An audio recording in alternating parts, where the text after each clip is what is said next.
రాజకీయ సన్యాసం కాదు, భారతీయ జనతా పార్టీలోకి విజయసాయిరెడ్డి. వైసీపీలో కీలక పాత్ర పోషించిన వారిలో విజయసాయిరెడ్డి ఒకరు. జగన్మోహన్ రెడ్డికి కుడిభుజంగా ఉంటూ పార్టీ వ్యవహారాలన్నీ చక్కబెడుతూ ఉండేవారు.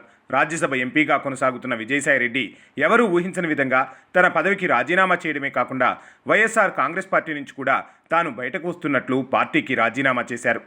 ఇలా వైసీపీ నుంచి బయటకు వచ్చేసిన విజయసాయిరెడ్డి ఇతర పార్టీలలో ఏదైనా పార్టీలో చేరుతారా అంటూ సందేహాలను వ్యక్తం చేశారు. కానీ ఆయన మాత్రం శాశ్వతంగా రాజకీయాలకు దూరంగా ఉంటూ మిగిలిన జీవితాన్ని వ్యవసాయం చేసుకుంటూ గడుపుతానని తెలిపారు. అధికారికంగా రాజకీయాలకు రాజీనామా చేసినప్పటికీ సైలెంట్గానే అన్ని రాజకీయ వ్యవహారాలను చక్కబెడుతున్నారనే టాక్ చక్కెర్లు కొడుతోంది. ఈ మధ్యలో ఆయన కొన్ని రహస్య సమావేశాలు నిర్వహించారు. వివరాలు మాత్రం బయటకు పూర్తిగా తెలియరాలేదు. ఇటీవల హైదరాబాద్ వచ్చిన ఉపరాష్ట్రపతి జగదీప్ ధన్కర్ను కూడా కలిశారు.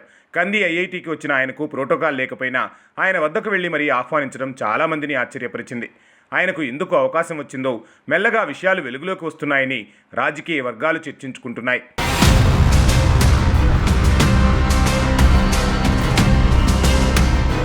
విజయసాయిరెడ్డి రాజకీయాలకు శాశ్వతంగా దూరం కాలేదు. ఆయన కొంత విరామం తీసుకోవాలనుకున్నారు. ముఖ్యంగా వైసీపీకి రాజీనామా చేసిన వెంటనే మరో పార్టీలో చేరితే అనేక ప్రశ్నలు తలెత్తుతాయని, అందుకే కొంతకాలం విశ్రాంతి తీసుకోవాలని అనుకున్నారట. భారతీయ జనతా పార్టీలో చేరేందుకు అన్నీ మాట్లాడుకున్న తర్వాతనే రాజీనామా చేశారని, ప్రస్తుతం ఓ క్లారిటీ వచ్చిందని అంటున్నారు. ఆయన బయటకు కనిపించకపోయినా బీజేపీ పెద్దలతో నిరంతరం టచ్లో ఉంటున్నట్లుగా తెలుస్తోంది. తాను రాజీనామా చేసిన రాజ్యసభ సీటును మళ్లీ ఆయన కోరుకోవడం లేదట.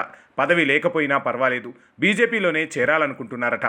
అందుకే తను రాజీనామా చేసిన స్థానంలో ఉప ఎన్నిక జరిగిన వెంటనే ఆయన భారతీయ జనతా పార్టీలో చేరేందుకు ప్రణాళికలు సిద్ధం చేసుకుంటున్నారని చెబుతున్నారు. ఇప్పటి వరకు ఉన్న విశ్వసనీయ సమాచారం మేరకు జూన్ లేదా జూలై నెలలో బీజేపీ తీర్థాన్ని పుచ్చుకునేందుకు విజయసాయిరెడ్డి సిద్ధమయ్యారని అంటున్నారు. భారతీయ జనతా పార్టీ పెద్దలు కూడా ఈ అంశంపై సానుకూలంగా ఉన్నారని, అలా డీల్ మాట్లాడుకున్నందునే రాజీనామా చేశారని అంటున్నారు. అయితే విజయసాయిరెడ్డిని పార్టీలో చేర్చుకోవడంపై కూటమి పార్టీలు ఎలా స్పందిస్తాయన్నది ఇప్పుడు ఆసక్తికరంగా మారింది. ఆయన తన పదవికి రాజీనామా చేసినప్పుడు తెలుగుదేశం పార్టీ అధినేత చంద్రబాబు, జనసేన చీఫ్ పవన్ కళ్యాణ్ గురించి చాలా పద్ధతిగా మాట్లాడారు.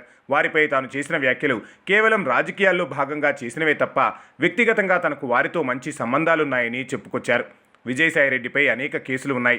జగన్ అక్రమాస్తుల కేసుల్లో ఆయన ఏటుగా ఉన్నారు. అలాగే కాకినాడ పోర్టును బెదిరించి రాయించుకున్నారన్న కేసులోనూ ఇటీవల ఈడీ దర్యాప్తు ప్రారంభించింది. ఇంకా అనేక స్కాముల్లో ఆయన పేరు ఉందని ప్రచారం జరుగుతున్న వేళ ఆయన వైసీపీకి గుడ్ బై చెప్పేశారు. ఇప్పుడు బీజేపీలోనే చేరాలనుకుంటున్నారు. ఆయనను బీజేపీ అధిష్టానం చేర్చుకుంటుందా లేదా అన్న దానిపై క్లారిటీ మాత్రం రావాల్సి ఉంది.